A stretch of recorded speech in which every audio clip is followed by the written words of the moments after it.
Good morning students.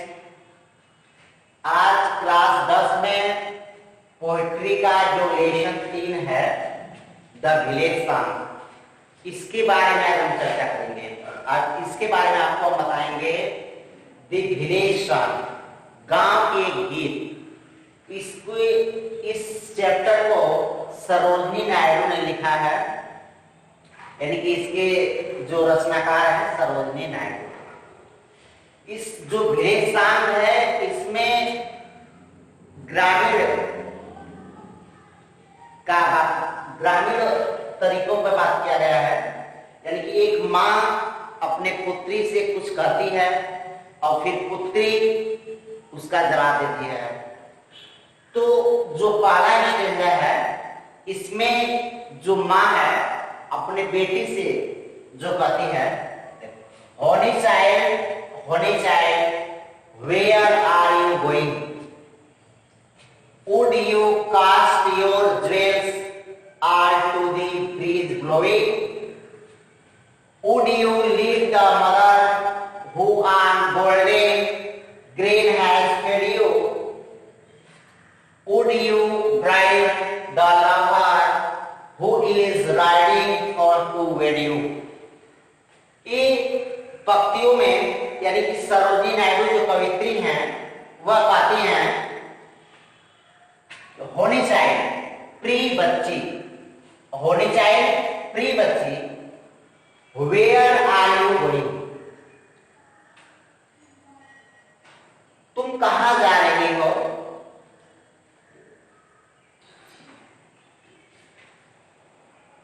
ये विदर होगा, WSITER, विदर। तो विदर मीन्स वेयर होता है, यानी कि होनी चाहिए विदर आरी हुई, प्रिय बच्ची, विदर मीन्स कहां, आर यू गोइंग तुम जा रही हो, यानी कि प्रिय बच्ची तुम कहां जा रही हो?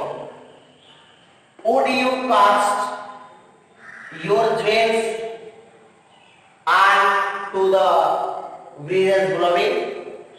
breezes blowing माने होता है बहते हुए हवा में, कास्ट माने होता है फेंकना, ज्वेल्स माने होता है गहने, ज्वेल्स मतलब सभी गहने।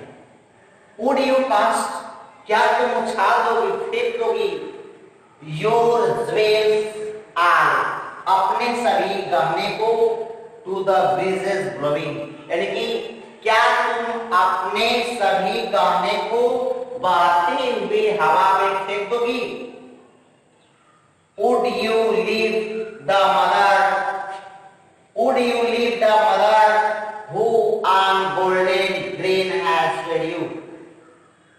Would you leave, क्या तुम छोड़ दोगी, the mother माने माँ को, who माने जो, on golden grain has fed you, यानी कि जिसने तुम्हें, फेड माने पालना होता है, यानी कि जिसने तुम्हें सुनहले अनाजों को खिला खिला के पाला है, उस माँ को तुम छोड़ दोगी?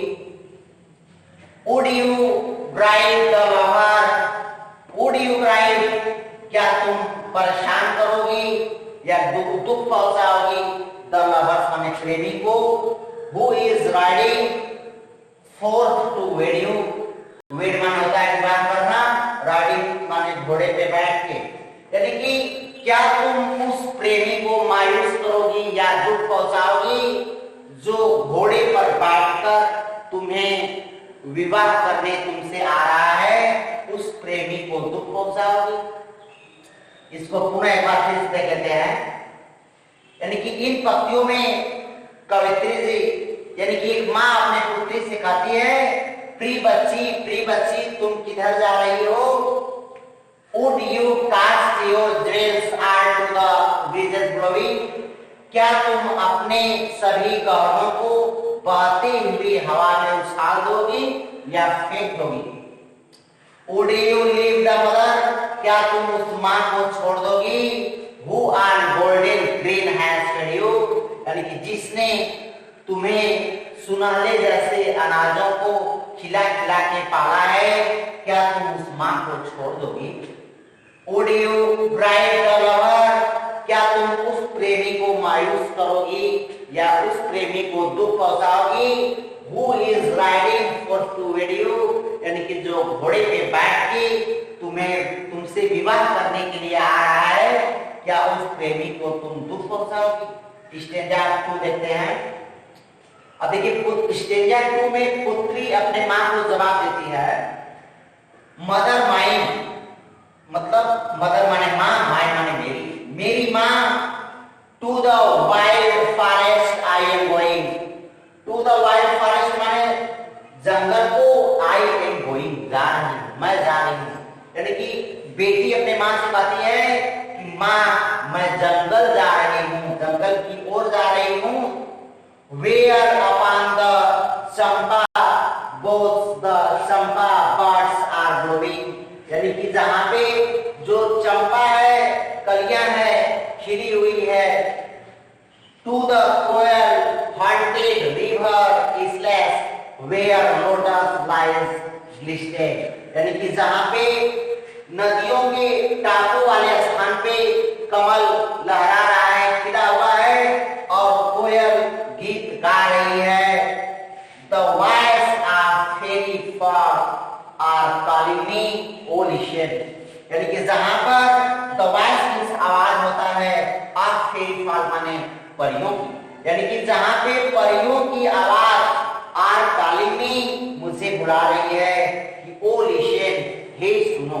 यानी कि पुत्री इन पक्षियों में अपने मां को जवाब देते हुए कहती है कि मेरी मां मैं जंगल की ओर जा रही हूं जहां पे चंपा कलियां खिली हुई हैं, लहरा रही हैं और नदियों के टापू वाले स्थान पे कमल खिला हुआ है और कोयल अपना गीत गा रही है, मैं वहीं जा रही हूं।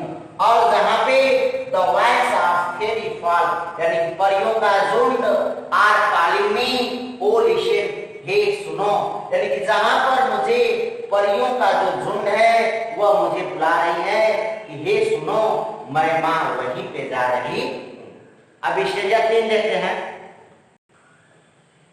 अब स्टेंजा 3 है, स्टेंजा 3 में जो मां है अपने पुत्री से फिर कहती है होने child the world is full of pleasure. होने चाइल्ड का मतलब होता है प्रिय बच्ची। द वर्ल्ड में संसार होता है, इज माने है फुल ऑफ प्लेजर, यानी कि प्रिय बच्ची संसार खुशियों से भरा है। आप ब्रिडल सॉन्ग्स यानी कि वैवाहिक गीत, एंड पेरल सॉन्ग्स मींस होता है पावना गीत, एंड सैंडल स्कैंडेड लेशर्स, यानी कि प्रिय बच्ची यह जो संसार है खुशियों से भरा हुआ है, यानी कि इस संसार में वैवाहिक गीत और पावना गीत जैसी खुशियां समाई हुई हैं। योर ब्रिडल रॉक्स, यानी कि योर माने तुम्हारा, ब्रिडल रॉक्स माने होता है वैवाहिक पोशाक, रॉक्स माने पोशाक। आर इन द लूम माने होता है करघा, यानी कि तुम्हारा जो वैवाहिक वस्त्र है वह करघा में है। सिल्वर एंड सैफ्रॉन ग्लोविंग, यानी कि जो चांदी और केसरी जैसे रंगों से तैयार जो तुम्हारा वैवाहिक वस्त्र है वह करघा में है। Your bridal cakes on the head, यानी कि तुम्हारा योर ब्राइडल केक्स, यानी कि जो तुम्हारा वैवाहिक केक है ऑन द हेड माने चूल्हे पर है। ओ विदर आर यू गोइंग, ओ मेरी प्यारी बच्ची, विदर माने कहां, आर यू गोइंग तुम जा रही हो, हे प्यारी बच्ची तुम कहां जा रही हो। इसको फिर से पढ़ देख लेते हैं। स्टेंजा 3 में माँ अपने बेटी से कहती है कि प्रिय बच्ची यह जो संसार है खुशियों से भरा हुआ है, यानी कि इस संसार में वैवाहिक गीत, पालना गीत आदि जैसे सुख सुविधाएं हैं जिससे आप खुशी पूर्वक इस संसार में रह सकती हो। Your bridal rocks are in the loom silver and soft glowing, यानी कि तुम्हारा जो वैवाहिक वस्त्र है जो सिल्वर मतलब चांदी और केसरिया रंग से तैयार तुम्हारा जो वैवाहिक वस्त्र है वह करना पे है। Your bridle cakes on the head, यानी कि तुम्हारा जो वैवाहिक केक है वह चूल्हा पे है। ओ विदर आर यू गोइंग, ओ मेरी बच्ची तुम ये सब छोड़ के किधर जा रही हो। अब जो स्टैंजा 4 है इसमें पुनः बेटी अपने मां से कहती है, the middle sons and the middle sons have cancer of sorrow, यानी कि बेटी अपने मां से कहती है कि the middle sons and middle sons, यानी कि जो वैवाहिक गीत और पालना गीत है कैंडनेस ऑफ सारो, यानी कि ये सब दुख से भरा हुआ है। यानी कि बेटी अपने मां से कहती है कि हे मां, ये जो वैवाहिक गीत है और पालना गीत है यह दुखों का ये सब प्रतीक है। The laughter of the sun today, the winds of death tomorrow, आज जो सूर्य की हंसी है वह कल मतलब हवाओं जैसा मृत्यु है। यानी कि आज की जो खुशी है वह कल नष्ट होने वाली है। Far sweeter sound the forest notes where forest streams are falling, यानी कि मुझे जंगलों में जो जंगल की आवाज है और जो जंगल में धाराएं चल रही हैं, जो आवाजें हो रही हैं, इसी सब में मुझे क्या है, खुशी है। ओ मदर माइन, ओ मेरी माँ, आई कैन नॉट स्टे, मैं नहीं रुक सकती हूँ। The fairy fall are calling, यानी कि जो परियों का झुंड है वह मुझे बुला रहा है।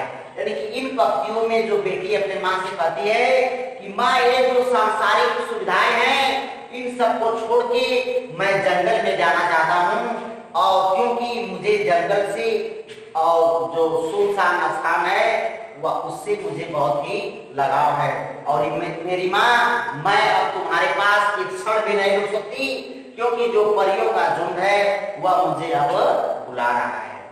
तो इस तरह मैं आपको लेसन 3 बताया। यह चैप्टर को आप लाइक और सब्सक्राइब करिएगा। Thank you very very much.